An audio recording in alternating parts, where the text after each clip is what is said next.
Ini ingkar atau iman. Makanya makrifat adalah orang yang selalu memandang hatinya dan menanyai hatinya, menanyai gerak-gerik raganya. Ini saya ini menuju Allah atau kafir. Panjurnya tetap diri kita pribadi. Yang menentukan keselamatan kita tetap diri kita sendiri. Rasulullah bersemayam dalam diri kita berupa apa? Al-Quran, wahyunya Rasulullah. Al-Quran jadikan sifat kita, kelakuan kita menuju Allah. Iblis pun masuk pada diri kita, kekufuran. Jujur di dalam melakukan apapun, aktivitas apapun, sesungguhnya kita bisa kembali ke pancar kita, diri kita pribadi. Jujurlah. Kejujuran itu hati kita. Makanya di situ ada syahadat. Tembuslah syahadatmu. Maksudnya tembus syahadat itu bagaimana?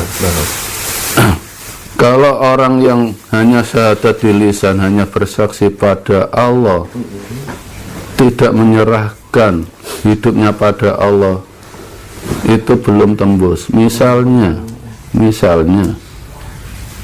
sudah tahu ini untuk menuju Allah, tapi di hatinya palsu untuk menghadap manusia, itulah orang munafik. Jujur sekarang pun bisa ditanyai, saya dalam posisi ini dipuja oleh sebanyak manusia, ini bangga ke manusianya apa? Ini loh dari Allah. Kalau masih untuk menghadap manusia, berarti dia munafik dengan syahadatnya. Islamnya Islam turunan, baliknya balik kelamin, belum balik iman. Kalau istilah Sunan Kalijogo masih berupa masku mambang, belum mijil, belum lahir imannya. Jadi menuju Allah hanya untuk kepentingan pribadi. Kalau saya murni ke Allah akan kehilangan jamaah saya. Kalau saya murni akan hilang sandang pangan saya. Hidupnya diserahkan pada ilmunya, tidak pada Allah. Itu orang yang belum tembus syahadatnya, syahadat palsu. Wa anna Muhammad Rasulullah, dan sesungguhnya saya bersaksi Muhammad Rasulullah. Kanjeng Nabi Muhammad Rasulullah itu diangkat sebagai Rasulullah setelah menerima wahyu usia 40. Jadi kelakuannya Rasulullah adalah Al-Quran. Al-Quran penuntun hidupnya dan Rasulullah melakukannya. Kalau memang dia berbicara hanya Rasulullah, Muhammad itu Rasulullah, kalau tidak melakukan Al-Quran, membuat karangan sendiri dari otaknya, berarti dia tidak mengakui Rasulullah sebagai Rasulnya, tapi otaknya yang sebagai Rasulnya. Amalnya, ilmunya yang menjadi Rasul, bukan Rasulullah, bukan Muhammad yang menjadi Rasulullah. Itulah orang yang tidak tembus syahadatnya, ingkar dengan syahadat, tidak tahu syahadat, mempersulit orang yang menuju Allah. Itu yang saya pahami. Berarti kita tidak perlu kemudian berpikir keras untuk membedakan ini kira-kira Rasulullah dan iblis itu kawan atau lawan. Yang penting adalah bagaimana praktik kita di dalam berketuhanan itu lebih dominan mutmainah atau amarah gitu ya Bang. Iya. Amarah itu banyak orang yang nggak terima dengan rezeki dari Allah, akhirnya timbul emosi, kok gini ya Allah. Itu pun nafsu amar, berarti dia dikendalikan iblis dalam dirinya. Apabila ada orang usaha di sampingnya kok lebih sukses dari dirinya, ingin menghancurkan, ingin merusak, itu berarti nafsu lawama, ingin merusak yang lain, berarti dia bersekutu dengan iblis, hatinya, hidupnya. Kalau mutmainah, tenang, memang rezekinya situ begini. Jadi bersaing itu bersaing sehat, Kalau saya tidak laku berarti masakannya lebih enak masakan dia, ya berusahalah. Entah dengan promo atau apa kan bisa. Mengapa harus merusak orang lain? Berarti dia masuk ke jurangnya iblis. Kan itu kembali ke panjernya, dirinya sendiri. Iya. Mbah, sosok yang menjadi panutan seluruh umat muslim di dunia itu kan tetap Rasulullah SAW, ya. Iya. Saya ingin mendengar sebuah kisah ya barangkali, apakah memang benar Rasulullah itu sering menangis karena rindu dan khawatir pada umat akhir zaman itu? Itu tidak pernah. Bahkan Rasulullah di waktu akan wafat masih memikirkan ummati itu pun ditegur oleh Allah. Maksudnya ditegur gimana? Tugasmu sebagai Rasul sudah berakhir. Umatmu itu urusanku. Mengapa kamu pikirkan? Umatmu yang akan datang itu urusanku pasti. Makanya dalam Al-Quran ada atiullaha wa atiu rasulah wa ulil amri minkum. Sesudah kerasulan nggak ada, Rasul yang terakhir, Allah mengutus seseorang yaitu ulil amri minkum, orang yang mewarisi kelakuan Rasulullah dan melakukan Al-Quran sepenuh hati dan mengajak bertablek untuk menyembah Allah dan bertanggung jawab dengan keselamatan akhirat yang diajaknya. Itulah ulil amri minkum. Di situ minkum yang kita percaya bisa membimbing iman kita itu siapa? Yang pas untuk ulil amri itu siapa? Tanyai hatimu. Kalau saya mencari ulil amri waktu dulu, saya tanyai orang yang saya ikuti. Apa Anda benar-benar membimbing saya ke Allah? Apa Anda bertanggung jawab dengan keselamatan saya apabila saya mengikuti Anda? Dia, demi Allah, saya bertanggung jawab asal mengikuti yang saya bimbing. Baru itu saya ikuti. Saya petualang, berkali-kali mencari guru-guru untuk menuju ke Allah, pembimbing, mursyid saya datangi. Tapi begitu sumpah demi Allah, apa yang nanti saya ikuti dari Anda bertanggung jawab untuk keselamatan saya dan keluarga saya ke hadirat Allah. Tolong, sumpah demi Allah. Kalau memang tidak ada tanggung jawab, demi Allah 7 turunan dilaknat oleh Allah. Berani, tidak saya ikuti. Jadi prinsipnya memang, tapi kan memang kisah itu ada ya Mbak ya. Rasulullah sering menangisi umatnya itu kan? Tidak pernah. Oh, enggak pernah. Orang iman tidak pernah menangis ke Allah. Orang iman tidak pernah menangis ke Allah. Orang iman tidak pernah umati itu apa enggak? Menangisi umatnya, Mbak. Nah, makanya saya bilang tadi dia ditegur oleh Allah. Umatmu itu urusanku. Makanya dalam Al-Quran untuk masa datang, kiamat atau apapun, alam kubur itu menggunakan fi'il mudhari'. Maksudnya apa? Hidup kita tatap ke depan, yang lalu sudah berlalu, menuju Allah ke depan. Takdir yang sudah berlalu lupakan, nggak akan terulang. Hidupmu untuk menghadap Allah, itulah mudhari' akan datang. Keselamatanmu ditentukan hari ini. Hal itu hari ini, inilah yang menentukan keselamatanmu untuk mudhari'mu akan datangmu. Jadi serahkan hidupmu. Dikala kita belum melakukan takdir, begitu diberi sadar, ya Allah, niat hidupku untuk menjalani takdirmu, ridho ya Allah. Kita kerja keras, hasil kembalikan ke Allah. Inilah penyerahan syahadat kita. Makanya saya menjamin untuk orang-orang yang mengikuti saya, kalau memang 24 jam hatinya, hidupnya diserahkan ke Allah, yakin sewaktu-waktu dia mati syahid. Kemudian ini Mbak, apa tuh namanya, surga itu kan dibayangkan sangat materialistis. Bahkan ada sebuah kisah, jika apa ya, ya kisah lah barangkali. orang itu bisa berhubungan seks tanpa batas.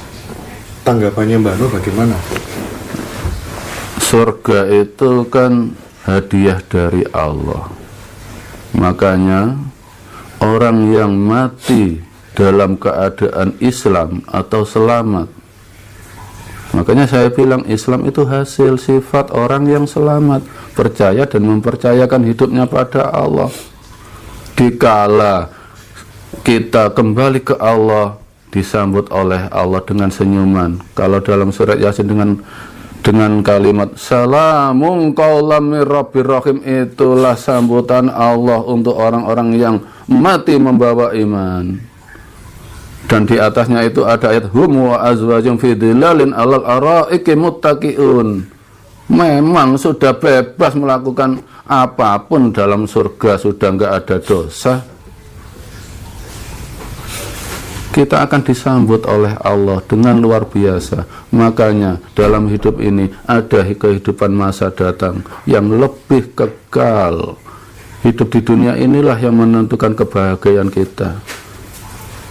Kalau di dunia ini hanya menuruti nafsu amarah dan nafsu lawamah, apapun keinginannya dihabiskan kenikmatannya di dunia, itu orang-orang yang tertipu dengan kenikmatan dunia, tidak memandang yang kekal itu di akhirat. Kita akan disambut salamnya Allah, salamun qaulam mir rabbir rahim, salamku untuk orang-orang yang menuju Allah selama hidupnya.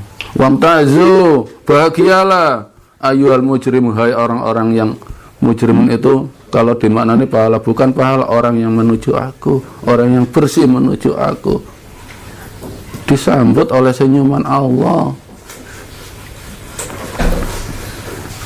Kalau memang masuk surga, ya nikmati, itulah kehidupanmu yang sejati. Kamu merasakan nikmatnya hidup di surga, mau apapun, nggak ada batasan.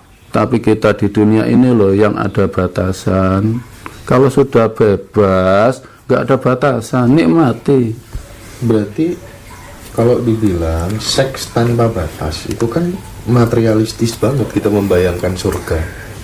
Nah, yang benar itu bagaimana? Masa surga ya sematerialistis itu Pak kira-kira? Ya memang namanya juga kenikmatan. Sudah nggak ada aturan. Kalau terserah penilaian kita, mau materialistis, mau apapun, ya seenaknya kita. Dan di surga pun nggak ada rasa bosan. Nggak ada rasa bosan, selalu timbul rasa. Misalnya kalau di dunia kita hobi makan soto, kita hobi apapun, pasti ada bosannya. Nah, kalau di surga itu ya selalu baru terus hidupnya, seperti tidak pernah merasakan. Kalau saat ini kita makan soto, nanti makan soto seakan-akan kita tidak pernah makan soto. Jadi selalu merasakan kenikmatan, nikmat abadi, tidak ada rasa bosan. Kalau dikatakan materialis ya silahkan, memang itu kalau teori dunia. Kalau kehidupan di sana ya beda lagi. Itulah jazaan sebagai balasan Allah untuk orang-orang yang beriman. Iya. Kemudian ini ada pertanyaan lagi begini Mbak Nur. Di dalam sebuah ayat Allah kan berfirman bahwa Allah itu menciptakan bumi dan langit selama 6 hari. Tapi di ayat lain secara terang-terangan Allah mengatakan Dia menciptakan langit dan bumi selama 8 hari. Pertanyaan saya, yang benar itu kira-kira yang mana, Mbak Nur? Itu kalau dipikir secara otak nggak mampu menjangkau itu.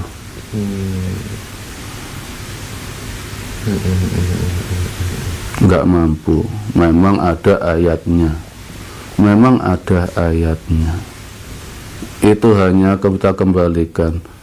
Allah menciptakan jagat raya hanya 6 hari dan 8 hari, itu tidak perlu diperdebatkan harinya.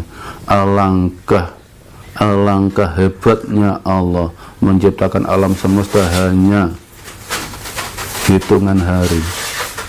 Itu kembalikan, ternyata yang maha perkasa, maha kuasa memang Allah. Ilmu manusia hanya tidak ada setetes air di lautan. Bukan kita angan-angan kecepatannya, tapi kekuasaannya memang kepada diri kita. Manusia tidak ada yang bisa membandingi Allah. Jangan tempati haknya Allah. Kalau saya nggak berani menempati haknya Allah. Allah yang maha kuasa. Saya kembalikan ke diri saya. Kekuasaan-kekuatan apapun yang memberikan keberuntungan dan kecelakaan hanya Allah. Iya. Kalau hanya dihitung-hitung, Allah menciptakan ini 6 hari, 8 hari nggak ada habisnya. Tapi kembalikan, itulah kekuatan Allah yang tidak bisa dijangkau oleh kekuatan makhluknya. Iya. Tapi pada prinsipnya orang itu sebenarnya bisa ya Mbak ya, manunggal dan nyawiji pada Allah selain dari Islam aja bisa ya. Kalau menurut versi saya, ini versi saya, manunggaling kawula Gusti itu nggak bisa. Kalau orang menjawab, menerjemahkan manunggaling kawula Gusti itu ya gini, maaf, dalam bahasa sangat sakral. Dalam bahasa itu sangat sakral. Kalau kata-kata manunggal berarti kita mengaku Allah. Wujud kita wujud Allah. Kalau saya nggak berani bilang manunggaling kawula Gusti, tapi manembahi kawula Gusti. Saya manusia dan situ Allah, saya menyembah. Kalau manunggal itu ilmu rasa, Allah tidak bisa dirasakan. Tembuslah, berserah.